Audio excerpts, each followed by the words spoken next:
Skillet Sports presents...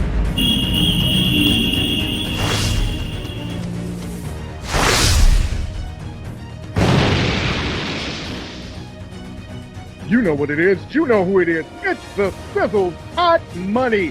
We're back in the building, baby. We're doing it just for you. We're giving you what the people want, and what the people want is the hot money. Right now, we're on with Cimone Casson of Cashing Out on Cannabis. She's the entrepreneur. She's a businesswoman. She's in politics. She's everywhere. She is Cimone Casson, and she's here on the Sizzle Hot Money segment. Cimone, how are you doing today? I am fabulous. First of all, I want to tell you, getting over the corona and, we're still in this quarantine kind of semi. But one thing I want to let you fellas know, I have missed y'all. I'm so happy to be back. So, if nothing else, I'm in a very good mood because I'm in with wonderful company. Yes, you are, and we're so happy to have you. We are really excited right now. And those of you who are just joining us and never have heard Cimone before, this is going to be a treat for you. She's an author, she's a speaker, she's a cash counselor. She is everything you want to be. And she's also someone, by surprise, she is a history maker. That's right. Her story is being made in history in the state of Michigan right now. So we'll talk about the most influential woman in the room in a second. We're gonna get into what she does, how she does it, and what she's about to do next. But you know what we have to do every time we come on. We got to tell you who's in the building. Jay Sizzle's in the building. Yes, sir. And Jay, how are you feeling today, brother? Man, I'm feeling great, man. I'm in the COVID-19 lockdown, but I'm telling you what, it's opened up my mind. I'm able to concentrate on some things that I need to get done. I'm here looking at this beautiful woman who's gonna tell me how to get my money straight. I couldn't be no better today. So let's go get it. I just want to look at her, tell me what I'm supposed to do. Well, my goodness, y'all! First of all, y'all gonna make me blush. We're here to serve, and we are obedient too. We learn how to take our marching orders, and we keep it going. But there's one thing. There's one thing we've got to talk about, and the most important thing right now is we got to talk about the Michigan Regulatory Agency, and we got to talk about being influential. Now, you always talk about making power moves and being a power player and what it means to be a power player. Those of you who don't know, hashtag dope chick. This is the person you need to talk to when it comes to making moves, not just cannabis moves, but financial moves. But tell us about how you became the most influential woman in the room. Oh my goodness. Okay, so you're gonna totally make me blush, but I'll go into it. And I shared this with you. Everybody needs a mentor or a blueprint, and it's very hard in my generation. Just to answer you guys' question, I'm 42, so I guess I'm Generation X. But our generation was really the first generation that really couldn't ask our parents for advice because the life that they live no longer exist, right? So people no longer stayed at jobs and got a gold watch and all of the other stuff. We would write a mix. We're actually competing against the millennials, who are the most creative individuals in the world, and all this other. And the world was so new. But there was a gentleman called Clarence Avant, who's known as the godfather of entertainment. And if you know anything about him, he had created a blueprint for success. And so me being a African American woman getting into cannabis, I knew that there were some things that I had to obtain. And the biggest thing was power. It wasn't money, because you're being an African American in a white male run industry, which is a lot of industries, but definitely also you got to kind of say to yourself, let's be real, this is the dope game, right?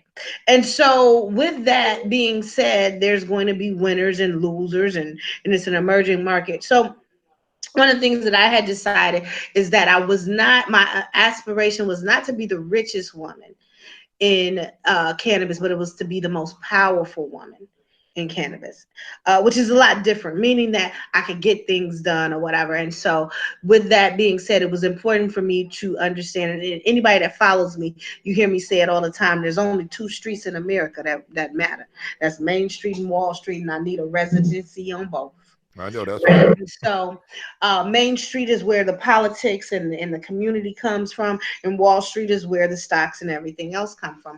And so being a financial planner and a former financial advisor, I had decided that I needed to build a chair that had three major tiers. And those tiers were going to be the political, it would also be my urban and hood relationships, and then also it would be my relationships with corporations. And because of that, nobody will be able to recreate me, and I would be able to do that. So since that has been being said, we have a insurance agency which will be going public, where individuals will have the opportunity to invest as little as 250 to $10,000 to participate in our publicly owned trading company. This is an opportunity that was really actually only created for the uber rich. But now through Google and God, they'll be able to do it with us. In addition to that, we've built really, really great relationships and partnerships with publicly traded companies that have already been in inception, to be able to offer opportunities for social equity. And then last but not least, I am the chairwoman for the Marijuana and Regulatory Association, where I'll actually be creating the language for laws to be able to offer grants, lending, forgiving grants, and a local stock exchange in the state of Michigan. Wow, that is so amazing. That's really big. You know what, Jay? I know that you're gonna have a ton of questions. So let's just start out with, I know your first question. Just go ahead and start shooting them off, bro. Go ahead. Look, Cimone, I just really, can you flesh out how did you, were you able to get the publicly traded company? How were you able to do that? Because like you said, that's, you really designed for the uber rich. You know what I'm saying? And so how were you able to do that? And if people want to get involved, what Perfect. do they need to do to get involved with that? Oh, I love that question. So the first thing is that Obama actually in 2017, well, 2016. If you look at it, we've seen a big shift from companies that are being publicly traded. Now every week somebody is being publicly traded. But Right. after 2008 and 2009, there was a big slowdown about companies going public. And the reason being is, one, it was the downturn, and then two, it was the birth of the millennials really kind of coming in, and we saw all of these new companies. And what they were realizing is that, look, I still, I have Instagram, I have Facebook, and I want to walk around with my pants down, and I don't want some board of directors of old grumpy people to tell me I got to get out of my company. So for a very, very long time, that was not an option. Well, Obama put in the Jobs Act, and that Jobs Act was a way to target more companies to be able to come to the stock exchange. And so it was saying, hey, I know that every company is not this $100 million company. We have some companies that are 25, 30 million. But if you trust and believe in the stock market, we'll create pathways for you to be able to offer this. And this was great. So what he did was, and that was the birth of the crowdfunding. So crowdfunding goes under three different legs. First leg is crowdfunding, which we all see this. I hate to say it. So-and-so passed away. So-and-so lost their house. Can you give me money? I'm not going to give you anything back. That's crowdfunding number one. Crowdfunding number two is like Kickstarter. Hey, I got this really great movie or painting that I want to get out, but I don't have the money to do it. If you invest in me, guess what? I'll give you a really cool t-shirt. Right? So that's number two. Number three is what we call regulation crowdfunding. Regulation crowdfunding is, listen, I have a business. I have this amazing business, but I don't have enough assets for us to go to the publicly exchange. But you can be able to participate with me, and you can do crowdfunding, and we'll give you pre-IPOs, pre-shares, and that can go up to $1 million, and you have 24 months to do it. But then in addition, what Obama said, I'll take this a step further. I will do regulation A+. And A+ means that you can raise $50 million in 24 months and have enough money to go on the New York Stock Exchange. So thanks be to God, to Google and God, the first leg that we're doing is $1 million. That first $1 million, we're going to do it in 9 months.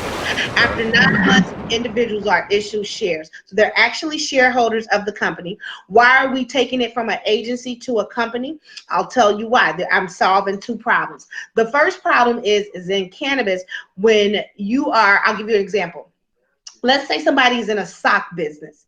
If they're in a sock business and they call me as an agent, they say, Cimone, I'm in a sock business. I got a whole department, I got a whole building. I need insurance. There are probably 3,000 carriers and underwriters in the state that I can send this up to. And what do I say to you? I'll call you right back and I'll give you a quote. Right. If you're in cannabis, I have 2 or 3 in each state. So that means that it's not a competitive market. So what we're doing is, 1, we want to shrink and be able to give a more competitive market to insurance as a whole. But 2, we want to offer people like you and I the opportunity to invest in a pre-IPO, which is where the big money goes. So just to give you a really quick, I just want to touch this so you can understand what I'm saying about pre-IPOs. When you probably hear when investors say the money is in the pre-IPO, and I'm gonna tell you why. Beyonce, y'all check this out. Beyonce, Uber called Beyonce and said, we want you to come perform. Beyonce's price is $6 million for her to come perform. She said, you know what? Yeah, oh, she's a bad chick, right? So she says, at that time it was $6 million. I don't know what it is now. $6 million. So we were going to pay for the extra. She said, you know what? Keep the money. I want you to give it to me in shares. 6 years later, she turned that $6 million to $300 million. This was just a year and a half ago. So the money is in the pre-IPO because you are buying the shares before they have been reevaluated and everything else. So this is another opportunity. So we're offering a potential way to these opportunities. Until Obama and he offered this, these opportunities were only created for accredited investors, which means somebody that had $250,000 a year or more, or $1 million in assets. So this is a great opportunity, but there is risk with everything. So let's talk about, when we talk about those risks, now that the playing field is open, and there are people who are able to invest, what are some of the risks, the inherent risk of working in this market or in this field? In cannabis or what? Let's talk about cannabis and then the IPOs. Let's segment it. We'll do cannabis first and then the IPO. Okay, so the first thing is that cannabis, we got to understand that right now we're in a very, very uncertainty market, right? So we don't know where we're going to go with COVID and everything. Life as we've known it is totally, totally changed. That's the first thing. The second thing, though, is that cannabis has been deemed as an essential product, right? So essentially with medical and one, they need it for medical. 2, y'all need to keep these people from going crazy, right? So they're keeping the dispensaries open. There's a lot of risk because cannabis companies as a whole deal with a lot of regulatory that changes every day, right? And we're just in a very current market that is very, very up and down with cannabis. Most of the cannabis American stocks have been getting beat up, but I actually believe that they are really at a great value, right? So value is what you buy. They're cheaper, meaning that I would believe, knowing that anybody 10 years old or younger will never know life without CBD or cannabis, even though they're at a low, which is a great time for us to be able to buy into those companies. The other thing is if you're looking at working with somebody who is a startup or getting into a startup company, this is another great time because we're getting to the point where, due to the COVID, the states and the federal are looking at how do we get more money through taxation of cannabis, right? So that's a big, big thing. And that's on the tongue of a lot of these things. And that's why I always say it's only 2 streets that matter, Main Street and Wall Street. So that would be that one. The thing about pre-IPOs, what would I say to you about pre-IPOs? You got to be careful. Very, very risky, but the more risk you take, the more reward. Understand this, we are not giving investment advice. You have to do your due diligence. But couple things with pre-IPOs is that once it goes IPO, you have to there's a lock-in period, meaning that the directors and the employees, you know, you get an employee investment, you can't sell it for a certain amount of time, which means that the price is not going to volatile. And the other thing is that you got to worry about IPOs is that the market has not determined what the price is. So it doesn't really matter. You can be in a beer business and sell $1 million worth of beer. Has nothing to do with the stock price. The stock price is based on whether or not people want to buy you or they want to sell you, and that's it. Has nothing to do with what you sold today. You can not sell $10 million, and they put it out on social media that so and so was in a scandal, and a bunch of people buy it. So it has absolutely nothing to do with the price. The market has to decide what the price is, and then you go in and you buy it at a low or a high. For those who don't understand buying on the market, low or high, and how to Yeah. get in, when do you want to buy into stock? We've just talked about it, Oh, but I let's love let's this be question. specific. When do you want to buy into the stock? All right, so one of my favorite terms is buy the dip and not the rip. So let Mm. me talk to y'all about this because this is one of my favorites. In most cases, what we do is, and this is general, you go on social media and they tell you, "Ooh, Kodak." Everybody buy Kodak. So let me break this down to you how this goes. Right now, we are in a very volatile situation. And understand, Wall Street knows how to manipulate the market. And they know how to manipulate the market and get away with it. So let me tell you what happens. Wednesday night, 11 o'clock. Them all of their friends, they drinking. They at a bar on Wall Street. They say, "Hey, Kodak ain't nothing but $1.23. Really? A shit. Get out of here. You and I should buy 100,000 shares." Okay, cool. Give me your phone. Now they drunk. They don't care. Give me your phone. So they go on and they buy 100,000 shares. So now Kodak, when you and I wake up in the morning, it's done went from $1.23 to $5. Now we get on our Facebook page and we say, "Hey everybody, did y'all see what happened to Kodak?" Not only that, they done send the news report to Bloomberg, CNN, and everything else. It's done went to $5. By the time you get to 11 o'clock, guess what? It's $10. Everybody and their mama done bought it, right? So while this stock is going up because they done utilized us, we done went on Robinhood and everything else. We know, you got to remember, they bought it at $1.23. So they've already made $9 by every share by 9 o'clock. Now they done bought 100,000. And guess what happens at 3 o'clock or the next morning? They sell all of their shares and they stick it to you. Because you the fool that bought a $10 shirt for $15. So this is what you need to buy. What you want to do is, in these cases, you have to be able to buy the dip, meaning the dip in price instead of the ripping price, because the ripping price is actually trying to manipulate you. So when we say buy the dip, is that you want to look at those companies that are getting a push and pull because you know that they're definitely getting some attention. Other people, they will go back up, but you want to wait until the price is actually conservative enough for you to purchase. So what does that look like? You got to determine a risk plan. So one, you want to make sure that you are only putting 5% of your investable assets in any one stock, and then also only 10 to 15% in any one industry. You also want to make sure that your portfolio is okay to be able to take the risk, because if all you got is $500 and you buying $100 stocks, you're gonna be shit out of luck if it comes down. So you know you got to make sure that you have a plan and all that other stuff. But those are some rules of thumb. You know, Okay, Simone. go Yeah. ahead, Jay. Yeah, you know, Simone, while you were talking, I just went and took a look at the Michigan Marijuana Regulatory Agency, and they had their June report out.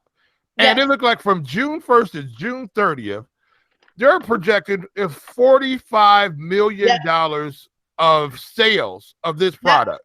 So Yes. we're looking, I just want people to understand when you're listening to this, is that we're talking about a situation just in Michigan alone that's going to do well over $500 million in sales this year. You Yeah. know what I'm saying? So this Michigan is is doing really well. Michigan and Illinois. I'm looking for really good things with Massachusetts because Massachusetts is doing some really, really creative things with trying to get social equity going on. They even have, just to tell you, Massachusetts has Uber for weed. wow. What Uber for weed? Yeah, they have do. Yeah, hey, how you doing? There's somebody that just popped in. Yeah, that's Rich Sizzle. He heard you talking. He had to come in here and see you Oh, himself. okay.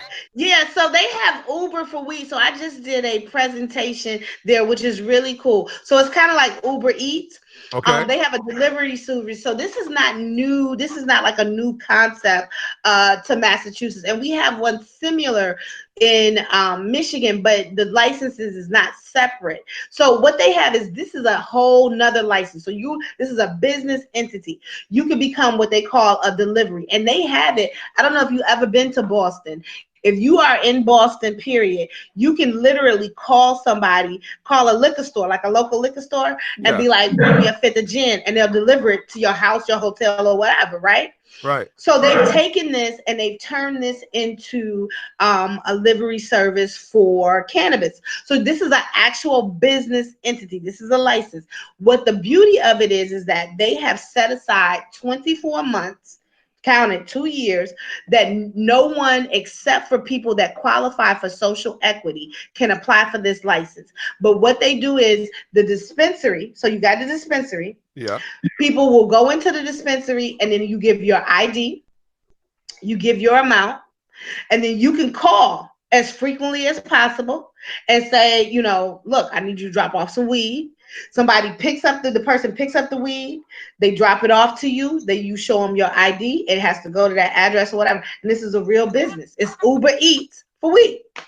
This is the 1980s all over again when the weed man had the pager and he was making deliveries. But Yeah, it's so but it that's what they do. So this is perfect. So medical centers could yeah. always do it, but now you could do it for recreation. And this is a legal business that is going on. So I just did a presentation for about 5,000 people that were looking to go into the delivery business. So there's so many different ways, and that's the thing.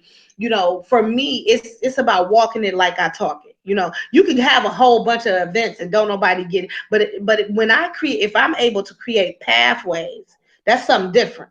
Yeah.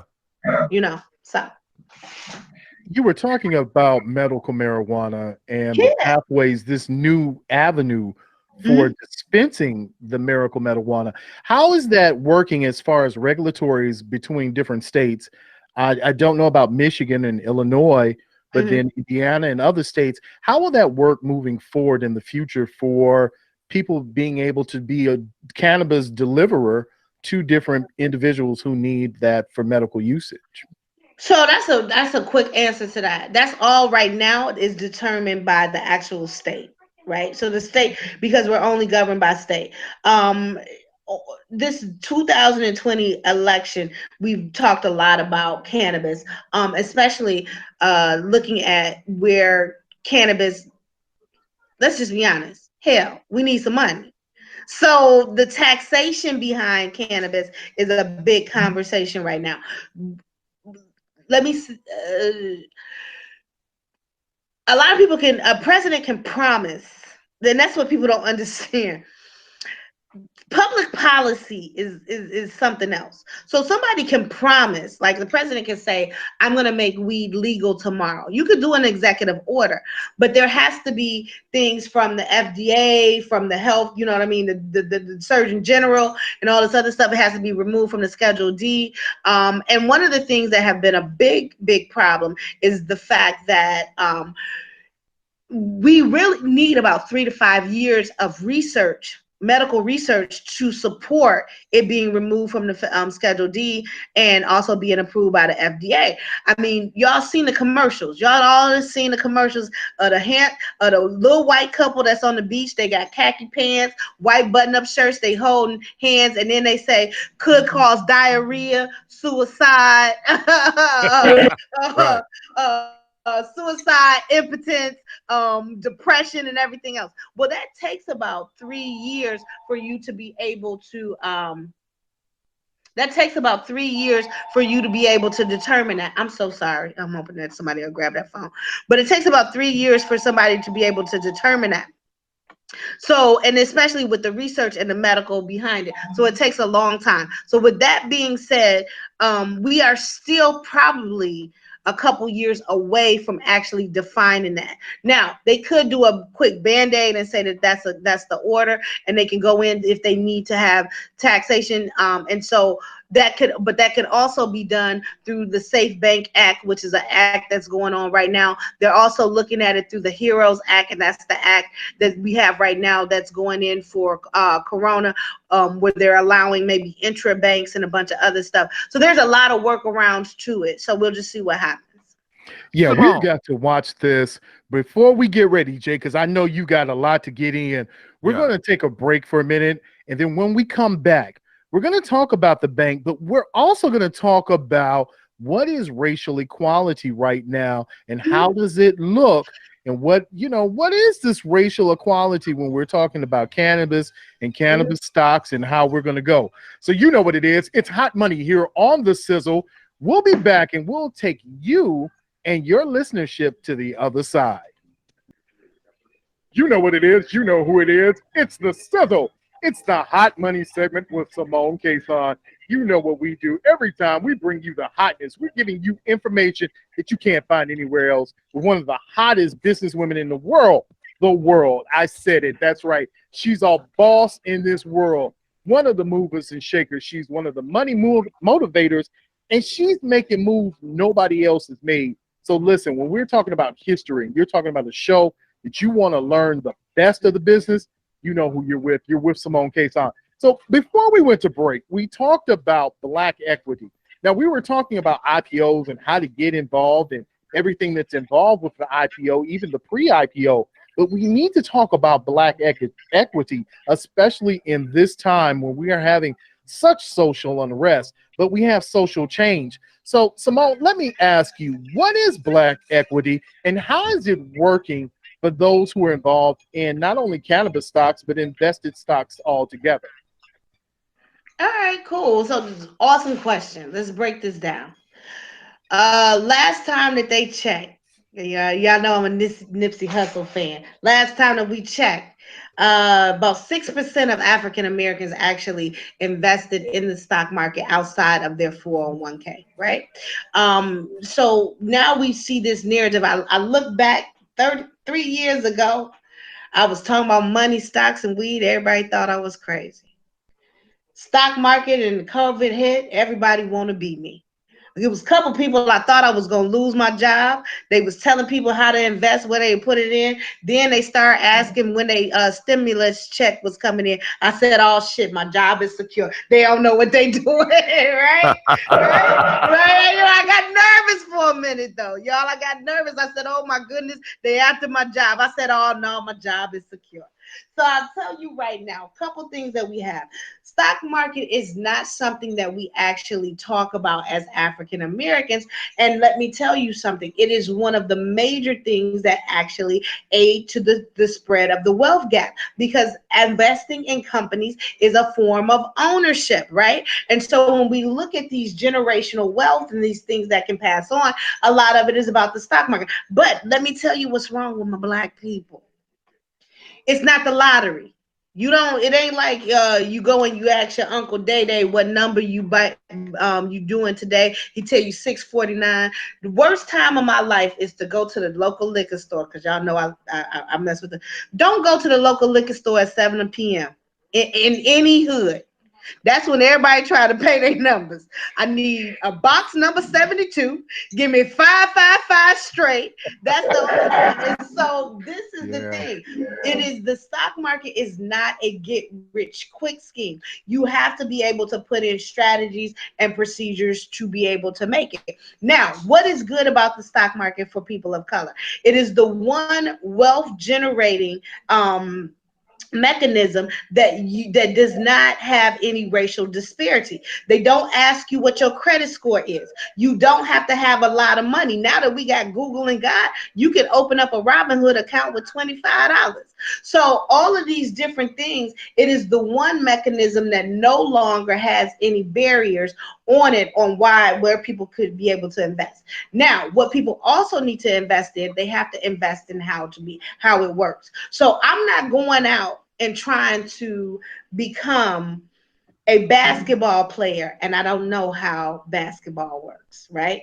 And so a lot of us want to believe that we can just invest in this call out and all this other stuff. But in this market, you actually need a mentor. You definitely need to understand the basis of it because the market is changing and it's going up so much and up and down. So if you don't have a way understanding of how to enter and how to out, you're going to lose your shirt. I'm going to tell you right now.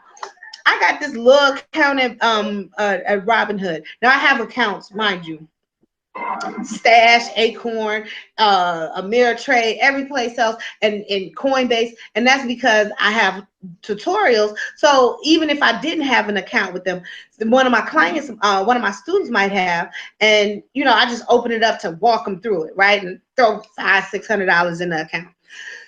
My Robinhood account, I'm a third down. Because I ain't paid no attention to it. You know what I'm saying? So if you don't have an avenue and if you're not going in there, I just told my assistant, I said, girl, I got to watch this account. You know what I'm saying? I got to watch this account. So if you're going in with the mindset of you're going to take your COVID money or whatever, you don't really know how the rules go. I hear it all the time. I have friends that they want to be me so bad. Right, but you got that crab in the barrel. You don't want to ask for advice. That's why you done lost your money anyway. You look crazy. Get away from me. So at the end of the day, you have to be. If there is no wealth building or income building strategy that does not require you to apply yourself. With that as a given. Yeah, that was a great. I mean, if you're talking about applying yourself and really following the market, that's where you're looking at making money, right? You got to follow. And I think we've talked about this before, right, Jay? We've talked about the fact that you have to know the market and get a real feel for it before you start playing in this game. Because we talked about, short but money a lot is of not people, good they money. think they all looking for a get rich quick scheme. So we have developed a thank God I have developed a program. It's only 2 hours. It's a crash course that gives you the basic that you can be able to go in, and you can go on our website at www.ccimonecasson.com, and so you can download that. You can go to courses and it'll take you straight over there, and that is our crash course to the stock market, and it's going to tell you like what the stock market is, how to be able to choose stocks and a host of other things. But you have to monitor it or you're going to lose your shirt. And you know what, I'm going to tell you, probably 90% of my clients are people that try to YouTube their way through life. Don't get me wrong. Right now, if I wanted to, I believe I can become a heart surgeon off of YouTube. They got that many videos. But if you think that you are going to invest in this market off of YouTube, I got a bridge in Brooklyn that I can sell to you. Cimone, I'm curious now. In the Black community, especially in the cannabis community, and people like that who are out there making money, is it surprising to you that a lot more of Black people, especially those that have money, are not investing in the stock market? Is just a lack of knowledge, or is that a lack of mentorship? Both. And it's the fact. So this is the thing. I don't know. Do y'all know about Forex? Yeah. Okay. So Forex got big in the Black community probably about 5 years ago, and it came off with a multi-level marketing. And we also got Susu. Y'all heard about the Susu? Yo, you know what? We got to talk about. Can we talk about the Susu for a minute? Because I had one of my partners. He works Susu is Google. Okay, so he works for the casinos, right? So he sent me some information. He was like, yo, bro, what do you know about Susu? And I was like, I don't know much about it. Because I'm not involved with it. So I don't know. I said, but I'll ask Cimone when she comes on the show. So can you tell some of the listeners what Susu is and how this whole thing works? Yeah. Okay, well, I'm gonna tell you. So Susu, let's no, and I take that back. Y'all cut that out when y'all get a chance. And I said Susu is boo. Okay, so let me just talk about it. So Susu as a whole is an ancient culture, right? Whereas tribes in Africa and in under Brazil, but definitely Africa, they would pool their assets together to create community businesses that the community needed. So somebody would be able to go there to be able to create a fruit stand. Maybe somebody would go there to be able to get access so that they can become the local doctor. All of these things, and because of that, once they established a way of doing business, then they would put the money back into the susu. So it was a cultural thing, right? Does that make sense? So we're in the Yeah. village. We need doctors, we need midwives, we need farmers, we need, all of these things. And so this was a place where business owners or people of the community or the village would be able to go and get those assets so that they can obtain and then create a business that was good for the community, but then put the money back. That is a cultural thing, right? So there is a cultural behind that. First things first is that our culture has not gotten out of the crab in a barrel mentality totally, Right. right? And so that's the first thing. The second thing is that the susu was created for a culture and a community.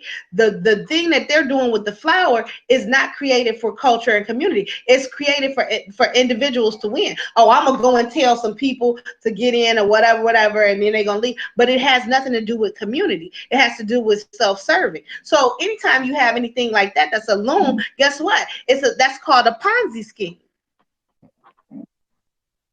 That's it.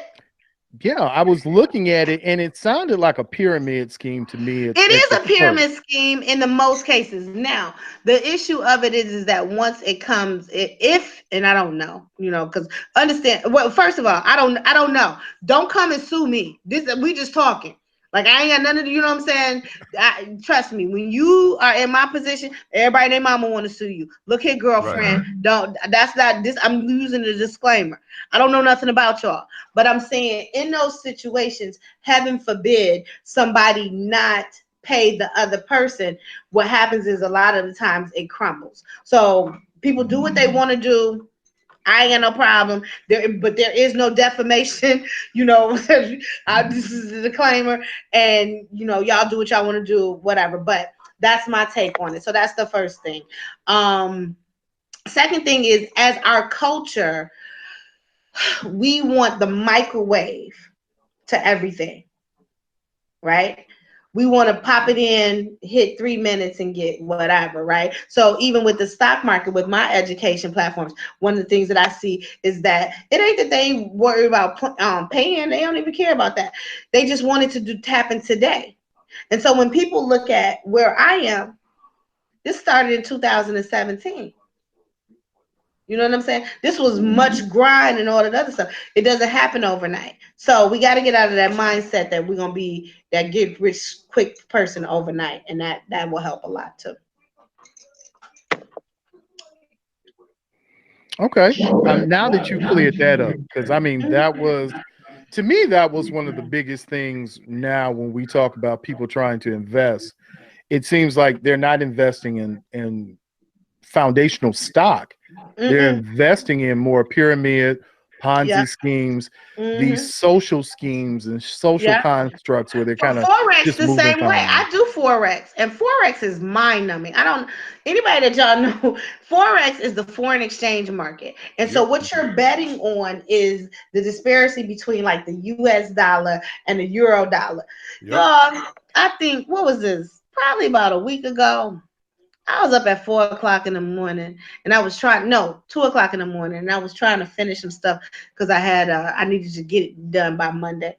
I'm sitting on the foreign exchange market. I think I made $45. It was the most mind-numbing thing that I had ever done. Now, let me clear this up. There are people that are making great money in forex, but you actually need about a year to be able to understand the signals and all that other stuff, and you have to invest large amount of monies to be able to get returns because the spread. Do y'all just think about? what's the difference between the US dollar and a European dollar? It's like point zero zero zero pennies. That's what you take it home. So I know that I'm messing this up for a lot of y'all. I don't care. The people that are in a lot of these industries, what they're doing, they're it's a multi-level. So they're making money off of pulling you in. These people ain't making no money off of Forex. They don't know what they're doing. Right. You mean to tell me you've been trading this thing for 60 days and now you an expert? You and me both look crazy if I go for this. Get out of here. I've been trading for 10 years. I took $980 and turned it into a $23,000 portfolio. You look crazy to me. And I know the mistakes that I made. You want to tell me you signed up last week and now you going to teach me? You ain't going to teach me nothing but to get away from you. Because you crazy. That's the new class. The new class should be, if you don't know nothing, get away from me. Right. Wrong. Wrong. Oh, that would be a good class. Wrong. Yeah, go on about your business. Go on about your business. So that would be those are the keys to that. So Susu, I've had several people approach me. For me, I'm in the financial services, and we're rated AAA with the Better Business Bureau. My reputation, I don't owe nobody no money except for everybody else. I owe the same people y'all owe. Student loans. Right. And I'm praying for forgiveness, but that's it. Right. So we don't have anything else that's out there. And just for me, it was just a no. But I think culturally, well, and this is the other thing that we know. Out of pandemics and crisis and all that other stuff, this is the time when scammers come out. Right. So it's to be expected. It is what it is. Is this that time when everything kind of, I don't know if it falls apart or, as you said, during coming out of a pandemic, how do you get people to get their money right when their money is funny anyway? Their money is low. Is this that time when you really should re-educate yourself to the stock market, or is this the time when you should be looking at saving to prepare yourself for what's coming in the future? This is the time for you to look at your own individual situation, right? And so creating, I would say right now, this is the time for you to be developing your 5-year plan, right? So what does that look like? Is your 5-year plan is the most immediate need for you to be able to get out of debt? Then that's what you need to work on. Is your most immediate need for you to start a business? Then that's what you need to work on. You got to understand, or if it is to invest, then that's what you need to work on, or buy a house. The world has slowed down. A lot of people ask me right now, do you all know when the pandemic happened, I went to work in double time? And that was because the world has slowed down, but not me, right? So when this thing opens up, there's a lot of opportunities. In this pandemic, there's a lot of opportunities. There is access to assets and money that you did not have. If nothing else, and I'm about to tell somebody this and they're going to be mad at me, and I'm about to hurt some feelings. But you mean to tell me you've been at home for 3 months and the government done paid you and you ain't got a new certification, you ain't got a new, you know what I'm saying? The biggest thing for parents is the fact that they don't even get a chance to have a complete thought. Do you know how many millionaire mindsets are out there, but because they got to go to work, or they got to do this, they got to do that they never come to fruition? You mean to tell me you had 4 or 6 months to be able to do nothing and you came up with nothing? Well, then you know what? Guess what? I'm done with you. You won't even invest in yourself. So I'm not going to invest in you either. So being able to come up with a plan on what you need to do, investing in yourself, is the best thing. Did you get a new certification? Have you put yourself in a position that you can have a higher paying job? If not, you just wasted my time and yours. We're through dealing. That's it. You know, Cimone, there looks like there's going to be another set of stimulus coming out at some point in time here. Yep, probably, in the future, I think in the next by the 14 days or so. Yeah, they're going to get it together and get some money out here. I'm listening to you. I'm motivated. I know the listeners right now are listening to you. They're going to have this stimulus check hit their hand. And a lot of people They need it to pay rent and do other things, but a lot of people are going to be able to use this money as extra money coming in they weren't expecting. What should they be doing with this stimulus check? What should they be Okay. doing right now to make something happen for themselves? All right, so first things first is that you want to pay any debt. So if you have put yourself in a rabbit hole of any kind, you want to make sure that you're utilizing that to pay any debt. Second thing is that you want to make sure that you are current, that you're paid up for the current. One of the great things is, could you imagine if you were able to pay your living expense, like where you live, whether it be your home or your office or whatever, for 2 months, and then everything that you brought in from there was just going to be profit? Do you know how good that can feel? Do you know what, first of all, financially is great, but let's talk about this.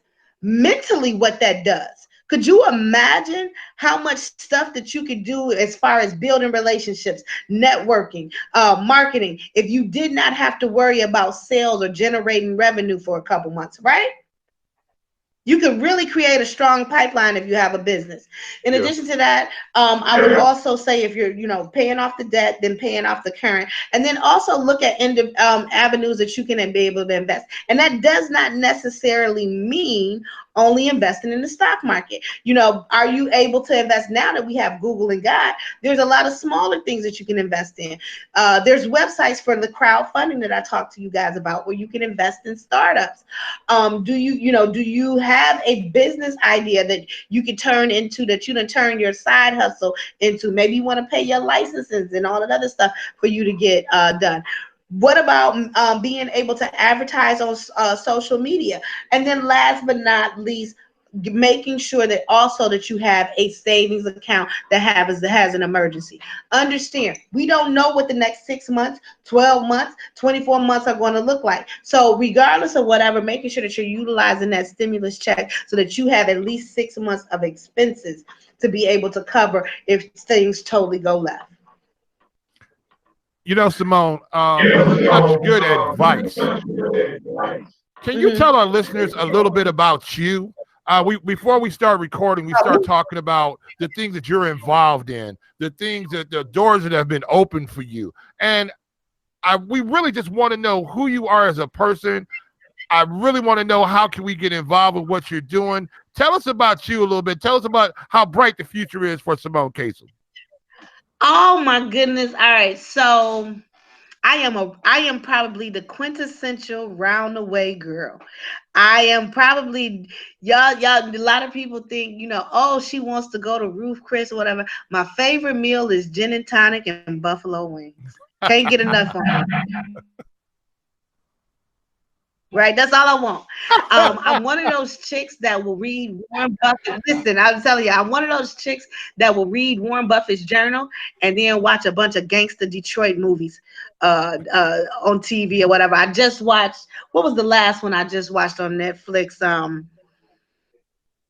Some Capone or whatever. But I watch pimp and gangster movies all day and read books like Unbossed and Unbothered.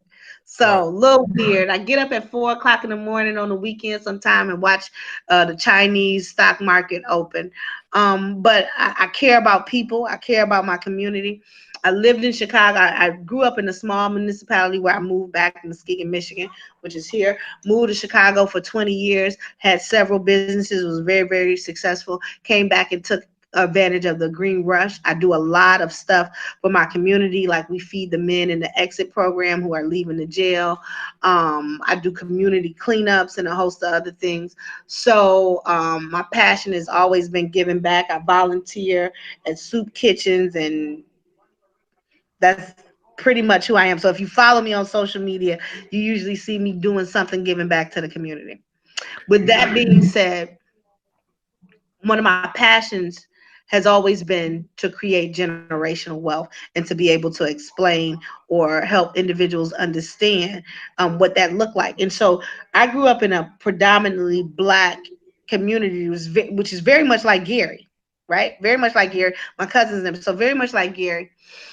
But the people that were the people that we had that were prominent, just like the people that the teachers at Roosevelt and Tottelson and all that other stuff. the teachers here in the Heights, I thought that they really had it going on. And when I came back and I talked to them about financial awareness, they didn't have a clue. And so these were the most prominent people in our community.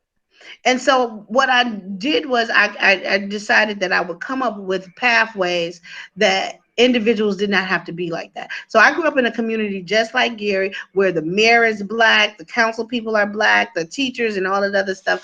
And due to the downturn, was never able to rebuild. And I wanted to be able, and I thought that marijuana was a way to be able to do that. And so what does that look like? A couple things is one, I didn't feel like touching weed all day. So I came up with an insurance agency, right? We were able to insure cannabis and craft beer from seed to sale and everything in between. That was the first thing. Second thing that I did was I wanted to be able to deepen my community engagement. So definitely I got a real relationship with the people in the hood. So as far, even as the Nation of Islam, they serve as my security for speaking engagements, member of the NAACP, and just really, really grassroots with all of the hoods in the state of Michigan, where they all know the dope chick. And then last but not least, pilling my political party. I served as the planning commissioner of my local municipality, where I actually was the person who approved the first black man's license in the municipality. I approved him. And then now I am creating and writing the language for the access to capital and business development in the state that will become laws for racial equity. So I'm not ready for my victory lap yet, but I'm ready to take that first step across the line. Well, with all that you have going on, you also have something going on this weekend too. Do you have a virtual meet and greet? Do you have something where people are You know coming to what? We talk to are you? rescheduling. So next week, next on the 28th when we do it, we'll do it. So we're gonna do it for September. So we will be doing not a meet and greet, but we're gonna do a crash course. And I had so much to do with this subcommittee that we weren't able to finish out. But this is going to be a 2-hour crash course where people can pay like $79. I'll be on, and I'm actually going to take you from A to Z on how to be able to invest in your first cannabis stock. And we were going to do just the stock market. Well, we are going to do, the information can be general, but valuations for cannabis stock are looking so good. And so their earnings report, and if you don't know what earnings report is, that is what they made this quarter or last quarter, are coming out really, really well. So I really want to share some of this information. So we're going to do big picture, but we're also kind of going to, the last hour, we're going to zone in on cannabis. So individuals will be able to, so when we come in on the 28th, we'll be able to talk about it. Okay. So each person will get their opportunity to really sit down and pick your brain and get some information as to what they need to do, not just with cannabis stock, but how they need to focus and really put their stock portfolio together. Yeah, and so yes and no. So let's be clear. We don't be on that education platform and period. We don't give any one-on-one advice, right? So this is all going to be with research and everything. But what we will do is we will give them general information for how the stock market works, what to look for on all this other stuff. And then they will be able to get information from a list of stocks that we actually have that are on there. And then we'll walk them through. Because one, you know what the biggest question I get? What's that? Which, how do I open up an account? And it's like, it's 2020. You could Google that. But you know what I mean? But that's one of the biggest things, and I don't think it's necessarily opening up the account. I think it's more about they're just confused with so much information they don't know where to start. Yeah.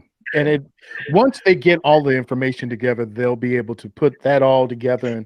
And But once you leave I tell them all the time, that's not really what you're asking me. What you're really asking me is you don't know where to start. Yeah. It's not about the account because you could Google that. Yeah.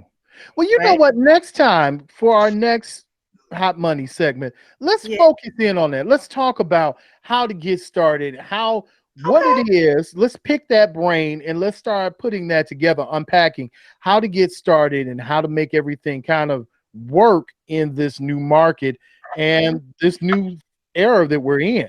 So let's do that. Okay, you thought I was gonna eat? Yeah. Yeah, well, I just wanted to make sure we were checking it with you and make sure we were going by the book and making sure What? everything was Look, good. I'm like the girl from what's the movie what is the movie with Eddie Murphy? They making a part two. Eddie Murphy. Oh, coming to America. Yeah, coming to whatever you like. So we're fine. We're fine. Yeah, we're Well, fine. I know the listeners love listening to you, and I know that this is going to be a hot show and it's going to be talked about. And I again, hope so. congratulations They to better. you. If y'all don't call in, they ain't gonna let me come back. So y'all better call in and request me. They already told me I was on a temp. This is my 90 days. They trying to get rid of me. Y'all better let them know. We Call them. love you. Call them and We tell love you, and we appreciate it. Listen, we got to get ready to get out of here. I know you got to make moves, and we got to make moves. But them. we want to say thank you so much. And if you're not following us, make sure that you're following us at Iron Skillet Sports on any social media platform you can find us. And if you're not following Cimone, give the people your information so they can follow and get in contact with you. Everything is the letter C, and then Simone, which is Cimone, and then Casson, Casson. So everything is that. You can find me on Christian Mingle. Y'all can find me on Tinder. Y'all can find me. Listen, y'all can find me on Facebook. You can find me on Instagram. You can find me on Twitter. You can find me at my website, which is www.csimonecasson.com. And like I said, if y'all looking for dates, y'all looking for stocks, y'all looking for weed, everything is in the same place. Well, It's the one-stop shop. What is it? Y'all can even find me on MySpace. yeah. I don't just wherever you need to find me, that's where you find. I Just don't even see know how you Simone get to Casson. MySpace anymore. I don't even know. I don't I know. don't either, but y'all know what we need to do? We got to get a Black Planet account. I got one. Oh, they still have Black Planet account? Look, Solange, Beyonce's sister, she bought into it. It's a whole Okay. nother episode. We'll talk about it next week. Okay, let's talk about that next week. We're gonna really sit down and chop that up. But yeah, you know I what know it they is. are terrible. Yeah, buddy. You know what it is. You know who it is. It's the Hot Money segment here on the Sizzle. We are the talk of the 219. We are the best talk in the 219. Thank you for listening to with us on the Hot Money with Cimone Casson of Casson Services and all international bad chick. Can we say that? The baddest chick in the building? I'm the dopest chick on your timeline, and it's Candace Capital LLC. You know what it is. You know who it is. It's the Sizzle here on Iron Skillet Radio, Iron Skillet Television. We'll catch you on the other side.